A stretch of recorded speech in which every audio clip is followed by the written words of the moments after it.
इस वीडियो की शुरुआत ना एक सवाल से करते हैं। अगर मैं आपसे पूछूं कि चाणक्य की नीति, आर्यभट्ट का आविष्कार, वाल्मीकि की रामायण, नालंदा का ज्ञान और सम्राट अशोक, गौतम बुद्ध, महावीर, इन सबको एक साथ जोड़ने वाली कड़ी कौन सी है? क्या है वो एक चीज जो इन सबको साथ लाती है? नहीं पता?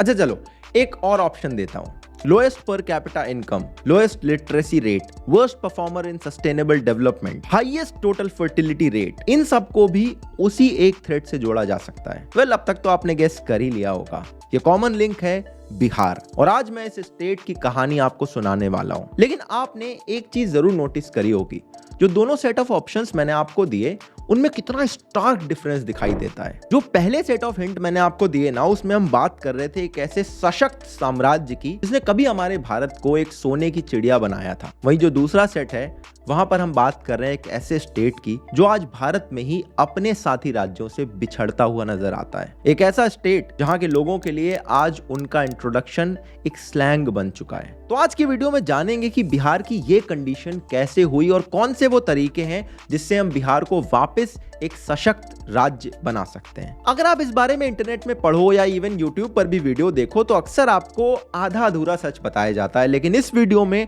आपको एक कंप्लीट पिक्चर दिखाऊंगा, तो वीडियो जरा ध्यान से देखना और अच्छा लगे तो भाई आगे शेयर भी कर देना। Bihar's new agriculture minister and RJD MLA Sudhakar Singh, who recently flagged the issue of corruption in his own department, has stepped down. ये सही बात है कि कोई बड़ा उद्योग यहाँ कोई आना नहीं चाहता। Issued arrest warrants against the former Bihar School Examination Board chairman Lalkeshwar Singh. कैसे फर्जी शिक्षक ही बिहार के सरकारी स्कूलों में पढ़ा रहे हैं। ये चारों तरफ कहीं कोई समुद्र नहीं, देश की आम जनता के बच्चों को फर्जी शिक्षकों से शिक्षा दिला रही है और देश का बेड़ा गर्क करा रही है।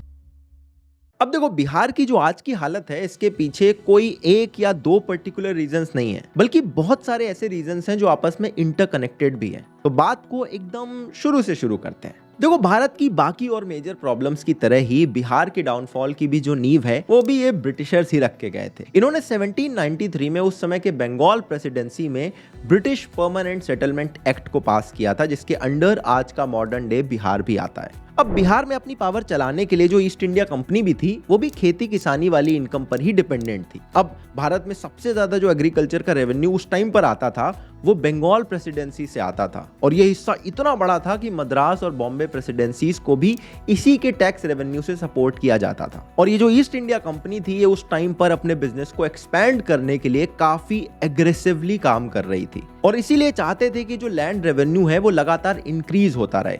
डेटा देखो तो पता चलेगा 1765 से 1793 के बीच में सिर्फ 3 डेकेड्स में लैंड रेवेन्यू का डिमांड डबल हो चुका था। अब उस समय बंगाल का गवर्नर जनरल लॉर्ड कॉर्नवालिस एक नंबर का शातिर आदमी था।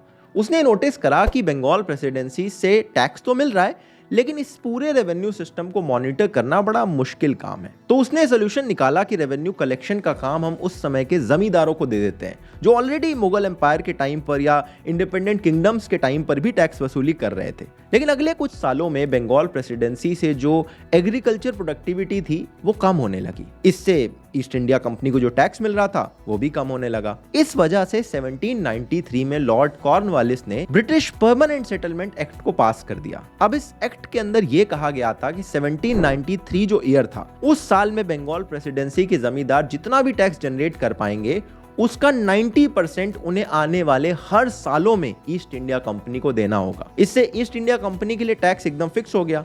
लेकिन यहां पर एग्रीकल्चर उतना अच्छा नहीं चल रहा था, तो किसानों के लिए मुश्किल बढ़ गई। इस एरिया के जो गरीब किसान थे वो और गरीब होने लगे, क्योंकि अब से चाहे बारिश हो या ना हो, फसल उगे या ना उगे, खेती में लॉस हो जाए, लेकिन उनको उतना फिक्स टैक्स तो देना ही पड़ेगा। इससे एक और चीज हुई, जो किसान टैक्स में डिफॉल्ट करते थे उन्हें अपनी जमीन से भी हाथ धोना पड़ा। तो ओवरऑल इस एक्ट के चलते धीरे धीरे किसानों का जो बैकबोन था उसे ही तोड़ दिया गया।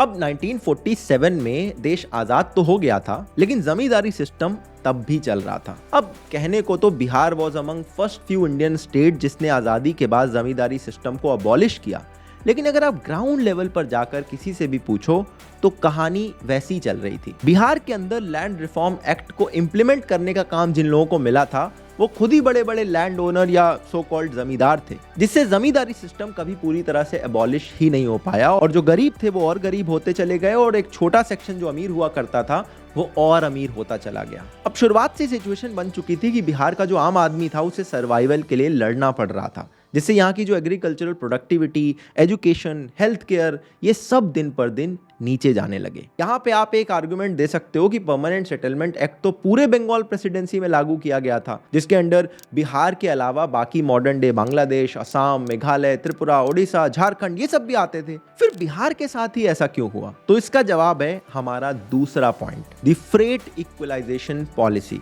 देखो नेचुरली क्या होता है ना, मानो ए कोई स्टेट है और उस स्टेट में एक्स नाम का एक मिनरल मिलता है, उसके बहुत सारे माइंस हैं वहां पर और वहां से सारा मिनरल एक्सट्रैक्ट किया जा रहा है। तो अब ये सारे मिनरल को निकालकर उन फैक्ट्रीज तक पहुंचाना पड़ेगा जहां पर इसे प्रोसेस किया जाएगा। अब सपोज करो बी नाम का एक दूसरा स्टेट है जहां पर ये बहुत सारी फैक्ट्रीज लगी हुई हैं जिसमें हमारा सारा मिनरल यूज होता है। अब इस मिनरल को माइन से एक्सट्रैक्ट करके ए स्टेट से बी स्टेट तक ले जाने में खर्चा आता है, ट्रांसपोर्टेशन कॉस्ट। लेट्स से इसमें 100 रुपए लगते हैं। तो अगर मैं फैक्ट्री का मालिक हूं तो मैं कहूंगा भैया ये जो सारी फैक्ट्रीज हैं ये इस बी स्टेट से हटाकर मैं ए स्टेट में लगा दूं तो जितना मेरा 100 रुपए लग रहा है वो मेरा बच जाएगा। अब लेट्स से 5-10 रुपए लगा करेगा। यूजुअली पहले यही होता था और इससे जहां पर भी ज्यादा नेचुरल रिसोर्सेज होते थे वहां पे खूब सारी फैक्ट्रीज बनती थी, लोगों को जॉब मिलती थी, इकोनॉमिक ग्रोथ होती थी। लेकिन 1952 में भारत की सरकार को ये लगा कि थोड़ी नाइंसाफी है, क्योंकि मिनरल हर स्टेट में तो नहीं होगा, तो ये जो फैक्ट्रीज का इक्वल डिस्ट्रीब्यूशन है ये पूरे देश में कभी हो ही नहीं पाएगा। और इसी के चलते 1952 में फ्रेट इक्वलाइजेशन पॉलिसी बनाई गई। अब इसे समझने के लिए जरा वापस चलते हैं जो हमारी कहानी चल रही थी।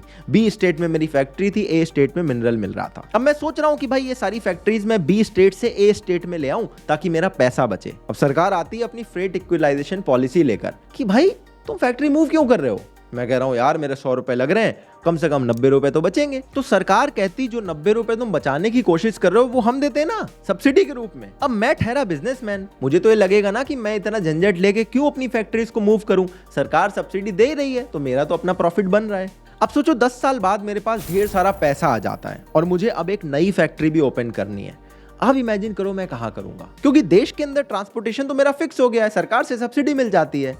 तो अब मैं सोचूंगा यार इंटरनेशनल जाना है तो ऐसे स्टेट में फैक्ट्री लगाओ जहां पर पोर्ट आसपास हो। एग्जैक्टली इस देश में यही हुआ है। और इस मैप को देखिए, डीप कलर में हमें वो स्टेट दिख रहे हैं जहां पर आयरन ओर के मेजर डिपॉजिट्स हैं। इसमें मॉडर्न डे बिहार, झारखंड ये सब शामिल है और उस टाइम पर एक ही स्टेट हुआ करते थे। आयरन ओर वही मिनरल है जिसे आज आप चारों तरफ देखते हो, आयरन या स्टील की चीजें जिससे बनाई जाती हैं। अब आप ये वाला मैप देखिए, इसमें आपको भारत के कोल रिजर्व दिखाई देंगे। इसमें भी उस समय की यूनाइटेड बिहार में काफी बड़ा चंक आपको दिखाई देगा। लेकिन फ्रेट इक्वलाइजेशन पॉलिसी आने के बाद ज्यादातर फैक्ट्रीज महाराष्ट्र, गुजरात और तमिलनाडु जैसे कोस्टल स्टेट्स की तरफ मूव करने लगे, जिससे उन्हें भारत के मेजर पोर्ट्स का एक्सेस मिल सके। तो अब बिहार जैसा जो मिनरल रिच स्टेट है वो एक्सप्लॉइट तो हो रहा था, लेकिन वहां पर कोई जॉब नहीं क्रिएट हो रही थी। अब ये बात सिर्फ मैं नहीं कह रहा हूं, हमारे फॉर्मर प्रेसिडेंट और फाइनेंस मिनिस्टर प्रणब मुखर्जी जी भी ये बात बोल चुके हैं। अब आते हैं थर्ड रीजन पर, जो कि है लैक ऑफ इंडस्ट्रीज। ये फ्रेट इक्वलाइजेशन पॉलिसी के तहत बिहार का ये जो एक्सप्लॉयटेशन था ये अर्ली 90s तक चल रहा था एंड फाइनली 1993 में फ्रेट इक्वलाइजेशन पॉलिसी को विड्रॉ कर लिया गया। लेकिन तब तक इनफ डैमेज हो चुका था। 1960s में जहां बिहार के पर कैपिटा इनकम नेशनल इनकम का 54% हुआ करता था, वहीं आज बिहार का पर कैपिटा इनकम नेशनल पर कैपिटा इनकम का महज 35% के आसपास ही रहता है। इसके अलावा सेंट्रल गवर्नमेंट की तरफ से भी बिहार को कंटिन्यूअसली लो फंड एलोकेशन मिला, जिसने बिहार की ग्रोथ को काफी हैम्पर करा। आप आज के टाइम बिहार में देखेंगे तो कोई भी मेजर इंडस्ट्रीज आपको लगभग ना के बराबर दिखाई देंगी। बिहार में चीप लेबर तो अवेलेबल है, लेकिन उनकी जो क्वालिटी है, जो स्किल्स हैं, वो मार्केट रिक्वायरमेंट्स के अकॉर्डिंग नहीं है। एक समय होता था जब बिहार में देश का 40% शुगर प्रोड्यूस होता था, लेकिन आज के टाइम पर यह नंबर सिर्फ 4% रह चुका है। राइस मिल की हालत भी कुछ ऐसी है। एक मेजर स्कैम के चलते यहाँ पर 3000 में से लगभग 2000 राइस मिल्स बंद हो गए थे। और इन्हीं सारी रीजंस के चलते नीति आयोग का ease of doing business index बताता है कि बिहार की रैंक आज यहाँ पर 26th है। सरकार की खुद की रिपोर्ट कहती है कि बिहार के अंदर लोग सिर्फ पुअर नहीं बल्कि मल्टी डायमेंशनली पुअर हैं। बिहार एक मेजर एग्रेरियन इकोनॉमी है, यहाँ पर खेती किसानी बहुत होती है। 80% पॉपुलेशन आज भी एग्रीकल्चर पर ही डिपेंडेंट है। बिहार भारत का 4th लार्जेस्ट वेजिटेबल प्रोड्यूसर है, 8th लार्जेस्ट फ्रूट प्रोड्यूसर है। यहाँ की एक मेजर पॉपुलेशन डायरेक्टली या इनडायरेक्टली एग्रीकल्चर पर ही निर्भर है। लेकिन इन सारे लोगों का जो लैंड ओनरशिप है वो बहुत छोटे छोटे हिस्से में है। यानी कि अगर आपको यहाँ पर कोई फैक्ट्री सेटअप भी करनी हो तो लैंड एक्वायर करना बड़ा मुश्किल हो जाता है, क्योंकि एक लैंड के टुकड़े में 100 लोग आ जाएंगे कि ये उनकी लैंड है। तो उन सबको मनाना, उन सबको एक साथ लेकर आना ऑलमोस्ट इम्पॉसिबल हो जाता है। साथ के साथ बिहार के अंदर इंडस्ट्रीज के लिए जो जरूरी इंफ्रास्ट्रक्चर है, जैसे इलेक्ट्रिसिटी, ट्रांसपोर्टेशन, रोड, ये भी इजीली अवेलेबल ना होने की वजह से इंडस्ट्रीज यहाँ से दूर भागती हैं। और बिहार का जो यूथ है आज के टाइम, वो एम्प्लॉयमेंट के लिए बिहार से बाहर जाने के लिए मजबूर है। और बिहार में जो IAS बनने का क्रेज चलता है ना, वो भी इन सारे फैक्टर से कहीं ना कहीं बड़ा क्लोजली लिंक्ड है। हमने एक प्रीवियस वीडियो में इसको बड़े डिटेल में एक्सप्लेन करा था, आपको डिस्क्रिप्शन में उसका लिंक मिल जाएगा। लेकिन फिलहाल वीडियो में आगे चलते हैं। 1993 के बाद क्या हुआ था, फ्रेट इक्वलाइजेशन पॉलिसी को हटा दिया गया था। तो मन में सवाल आता है कि भाई बिहार को फाइनली अब आगे बढ़ना चाहिए, राइट? लेकिन नहीं, क्योंकि अब बिहार को रोके रखा था हमारे अगले पॉइंट ने, वो थी कास्ट बेस्ड पॉलिटिक्स। देखो 1991 में भारत में जब LPG रिफॉर्म यानी लिबरलाइजेशन, प्राइवेटाइजेशन और ग्लोबलाइजेशन वाले रिफॉर्म लाए गए, हमारी इकोनॉमी को एकदम से खोल दिया गया, तो ज्यादातर स्टेट्स इसी होड़ में थे कि उन्हें कैसे ज्यादा से ज्यादा फॉरेन इन्वेस्टमेंट मिल सके। लेकिन इस टाइम पर बिहार के अंदर विकास नहीं, सम्मान चाहिए वाला नारा लग रहा था। अब देखो बिहार में जो कास्ट सिस्टम है वो कोई नई बात नहीं है। इतिहास के पन्ने पलटो तो पता चलेगा कि बिहार की जो लीडरशिप है उसने इस बात को बहुत लंबे टाइम से इशू बनाया हुआ है। इवन यहाँ के जो जमींदार या शासक संप्रदाय हुआ करते थे वो भी यूजुअली हायर कास्ट से बिलोंग करते थे, और इसीलिए सोसाइटी के बीच में जो कास्ट डिफरेंस था वो धीरे धीरे बढ़ता चला गया और एक मेजर सेंटिमेंटल इशू बन गया है लोगों के लिए। और इसी सेंटिमेंट के चलते इंडिपेंडेंस के बाद यहाँ कई सारी ऐसी पार्टीज बनने लगी जिनकी लीडरशिप कास्ट बेस्ड पॉलिटिक्स पर फोकस करती थी। इसका सबसे बड़ा प्रॉब्लम ये हुआ कि लोग सिर्फ इलेक्शन में जो नेताजी खड़े हैं उनकी कास्ट देखकर वोट करने लगे, और infrastructure, health care, education, unemployment जैसे तमाम सारे इश्यूज जो किसी भी स्टेट को मजबूत बनाते हैं वो धीरे धीरे एक साइड लाइन में चले गए। इससे एक और नतीजा निकला कि इलेक्शन में जीतने के लिए नेताजी को ग्राउंड वर्क पर काम करना उतना जरूरी नहीं था, क्योंकि उनको कास्ट की बैकिंग थी। तो जम के करप्शन होने लगा। बिहार के तमाम प्रॉब्लम्स में से एक मेजर प्रॉब्लम इनका फेल्ड एजुकेशन सिस्टम भी रहा है। इतिहास के पन्नों में ढूंढो तो एक समय आपको मिलेगा जब नालंदा, मिथिला, विक्रमशिला जैसे वर्ल्ड फेमस यूनिवर्सिटीज यहाँ पर हुआ करते थे। मेगास्थनीज से लेकर ह्वेनसांग जैसे कितने सारे विदेशी ट्रेवलर्स इन यूनिवर्सिटीज को एक्सप्लोर करने आए थे। लेकिन आज वही बिहार लिटरेसी रेट के मामले में भारत के सबसे लास्ट में आता है। बिहार के एजुकेशन सिस्टम की हालत कुछ ऐसी है कि 2016 में बिहार बोर्ड के आर्ट्स और ह्यूमैनिटीज की जो टॉपर थी रूबी राय, उनसे जब उनके सब्जेक्ट्स के बारे में पूछा गया तो अपने सब्जेक्ट्स के नाम भी ठीक से नहीं बता पाई। ज्योग्राफी, म्यूजिक और पॉलिटिकल साइंस। कौन science? Political science. Political science वो क्या होता है? पॉलिटिकल साइंस वो क्या होता है? वो क्या होता है? पॉलिटिकल साइंस या नया सब्जेक्ट हम सुन रहे, क्या चीज़ है? खाना बनाने के बारे में।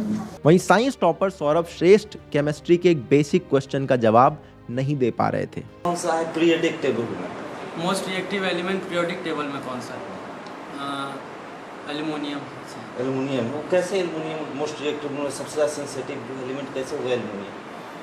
मोस्ट रिएक्टिव एलिमेंट एल्युमिनियम कैसे है? इस कंट्रोवर्सी के अगले साल यानी 2017 में जब स्ट्रिक्टली एग्जाम कंडक्ट करवाए गए तो 64% स्टूडेंट्स फेल हो गए। इसके अलावा आए दिन सुनाई देता है कि बिहार के अंदर इस एग्जाम का क्वेश्चन पेपर लीक हो गया या फिर आंसर शीट ही चोरी हो गई। अब एक स्टेट में जहां पर बेसिक एजुकेशन की हालत ऐसी हो, वहां दूसरे सेक्टर में भी इसका इफेक्ट दिखना तो आम बात है। अगला रीजन है क्रिमिनल एक्टिविटीज का राइज। मेन स्ट्रीम मीडिया में आप कई बार बिहार के अंदर जंगल राज के बारे में सुनते होंगे। बिहार में हो रहे क्रिमिनल एक्टिविटीज की तरफ अगर नजर डालें तो समझ में आता है कि आखिर क्यों इसे लोग जंगल राज कहते हैं। नेशनल क्राइम रिकॉर्ड्स ब्यूरो के 2020 डेटा की माने तो Bihar land and property related disputes, attack on police and government officials, इन सब के मामले में देश में फर्स्ट आता है। वहीं attempt to murder, dowry related cases, caste conflicts, atrocities against Dalits, kidnapping, इन सब के मामले में बिहार सेकेंड पोजीशन पर आता है। कौन इन्वेस्टमेंट करना चाहेगा एक ऐसे स्टेट में जिसका क्रिमिनल रिकॉर्ड इतना हाई हो। बिहार के डाउनफॉल में हर साल कंट्रीब्यूशन देने वाला एक और फैक्टर है यहाँ पर होने वाले मैसिव फ्लड्स। गंगा, घाघरा, गंडक, बासमती, कोसी, सोन, पुनपुन, फाल्गु जैसे कई सारे रिवर्स का मानसून के महीनों में मानो एक तरह से प्लेग्राउंड बन जाता है बिहार। इससे बिहारियों की लाइवलीहुड को नुकसान पहुंचता है। इनकी एग्रीकल्चर जो लैंड है उसकी फर्टिलिटी भी इंपैक्ट होती है। 1979 से 2017 के बीच में बिहार में फ्लड्स को अगर आप देखें 9500 लोगों की इसमें जान जा चुकी है। बिहार की जो लीडरशिप है वो इस स्टेट के फेलियर के पीछे रीजन देती है कि भैया ये लैंड लॉक्ड स्टेट है, इसलिए यहाँ पर ग्रोथ नहीं हो रही। अपने लोगों को अक्सर बताते हैं कि देखो हमारे पास पोर्ट्स नहीं है, सी नहीं है, इसीलिए यहाँ पर इंडस्ट्रीज नहीं आ पा रही। लेकिन ये बात सिर्फ पार्शियली ट्रू है, पूरी तरह से सच नहीं है। हमारे भारत में ही पंजाब, हरियाणा, मध्य प्रदेश, तेलंगाना जैसे कई सारे स्टेट्स हैं जो लैंड लॉक्ड होने के बावजूद भी इंडस्ट्रियलाइजेशन के मामले में खूब तरक्की कर रहे हैं। बिहार के अंदर भी तो एक टाइम पर इंडस्ट्रीज थी, शुगर वगैरह की, राइस की। ये सब पॉलिटिकल रीजन की वजह से, क्रिमिनल एक्टिविटीज की वजह से, करप्शन की वजह से यहाँ से गई। बिहार की लीडरशिप को समझना होगा कि कैसे अपने रिसोर्सेस का बेस्ट यूटिलाइजेशन किया जा सकता है। बिहार की गवर्नमेंट को ल्यूक्रेटिव पॉलिसीज बनानी पड़ेंगी और साथ के साथ इन पॉलिसीज को इंप्लीमेंट करके प्रॉपर गवर्नेंस एस्टैब्लिश करनी पड़ेगी ताकि जो इंडस्ट्रीज हैं वो आगे चल के बिहार में आए तो सेफ सिक्योर फील करें। बिहार की लीडरशिप को अपने यूथ को उनके पैरों पर खड़ा करना होगा, उनको अपने स्टेट में ही एम्प्लॉयमेंट मिल सके ये इंश्योर करना होगा। और इसकी शुरुआत की जा सकती है बिहार के एजुकेशन इंफ्रास्ट्रक्चर को सुधार के। हालांकि पिछले कुछ सालों में बिहार की सरकार ने एजुकेशन सेक्टर में सबसे ज्यादा फंड अलोकेट किए हैं, लेकिन